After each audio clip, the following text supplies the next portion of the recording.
Today I want to talk to you about farming Obols. That's right, Obols are the currency right down here. They are account shared, and you want a specific character built entirely just to farm these. So what do you want in a character that can farm Obols? You want basically a character that you can AFK with, like a necromancer or a sorceress, something with summons or ranged attacks or automatically targeting attacks.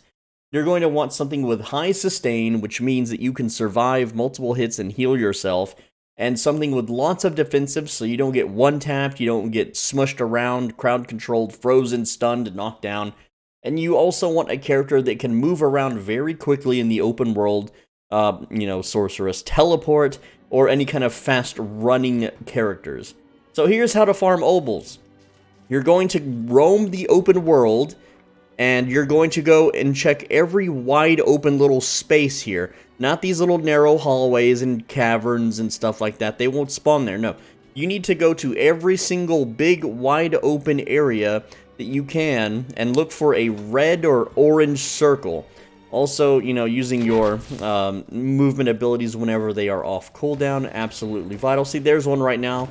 And what you do is you just jump into it, do whatever the quest is, and collect your Obols, in which case it's glitched for some reason. So if that happens, there's a few things you can do. You can just move on, or you can teleport to town, and then you can go right back to it a few times. And sometimes this will also be used to reset the encounters, but it's most likely better to just move on if they aren't spawning. So we got a new one here, and again, this is just a face-rolling keyboard build.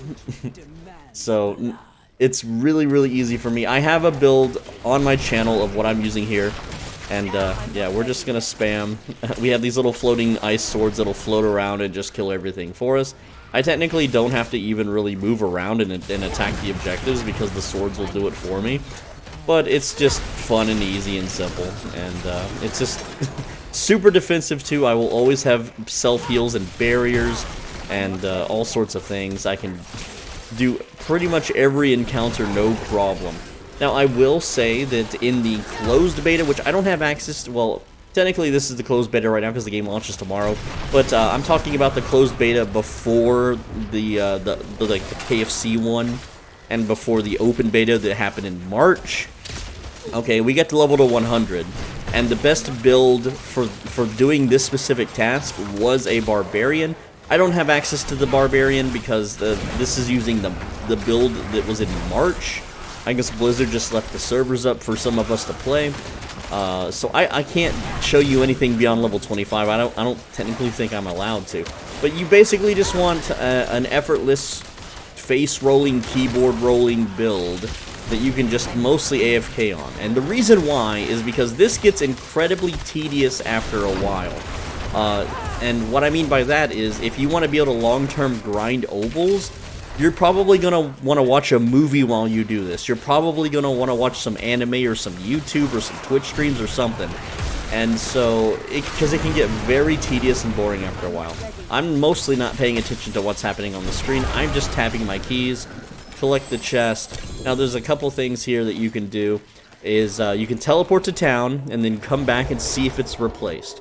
That's one thing you can do. The second thing you can do is, if you teleport back and all the debris and stuff is gone, you could just AFK until it respawns, which it will in about 5 to 7 minutes. Okay.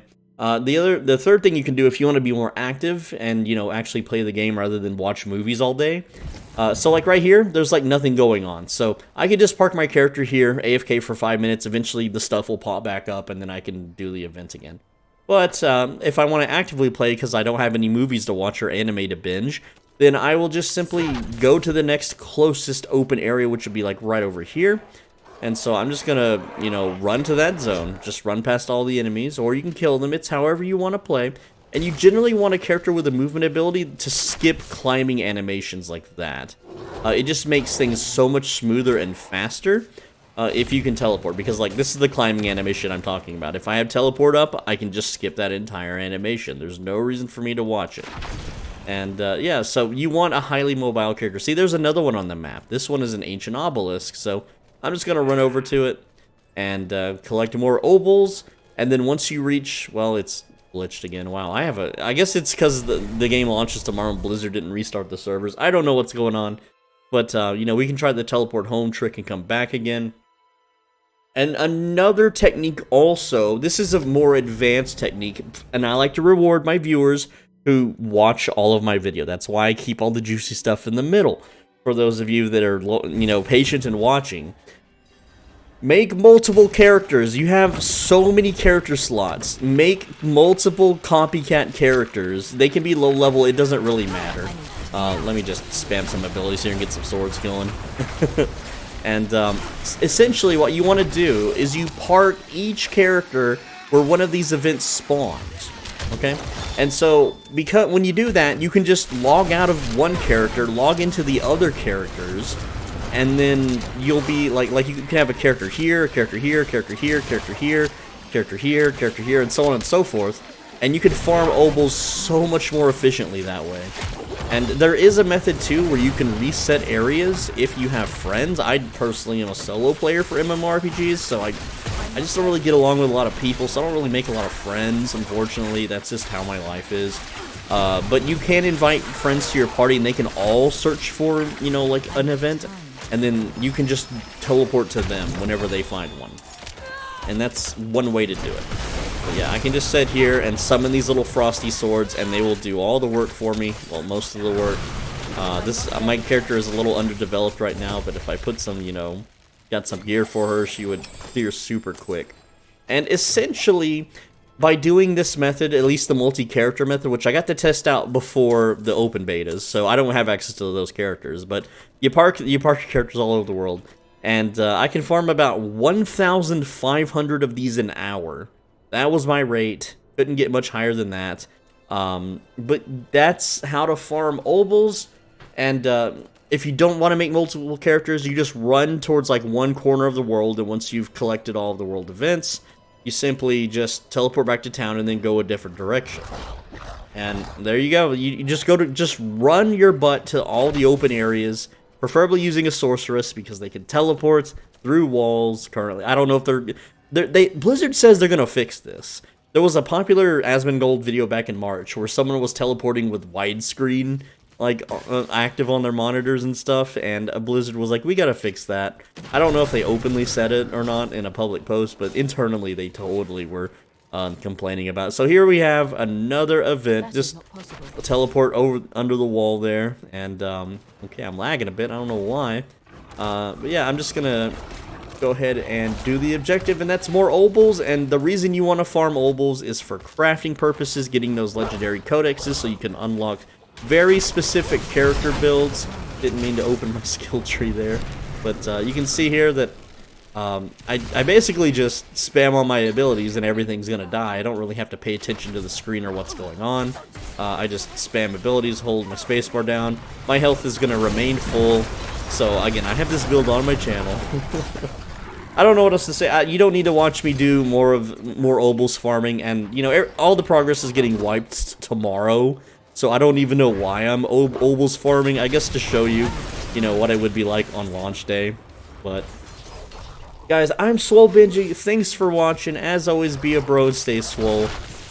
You know, go make yourself a sorceress. That'll be my first character. Because it's gonna be, you know, the most mobile and the laziest way to play. There we go. Obols, Obols, Obols, Obols. Gems, you know, you do this at higher levels, you get better gems. That's definitely a fact. So there you go. Spoiler alert. Not supposed to talk about the higher level stuff. Oh well, it's too late. It launches tomorrow. Don't worry about it. It's fine. So make sure you're subscribed because I got a lot of videos coming out today that you might want to cram, you know, like it's a college final or something. And we teleport back. You can also teleport back and forth to see if it respawns. In this case, it didn't.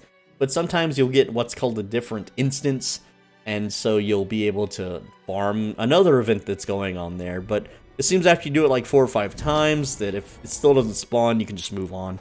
There's many different techniques for the Obols farming. And with that said, I'll see you in the next video. Make sure you click the video on the right side of your screen. It's a good one, and I read every comment. If you have any questions, let me know. Take care.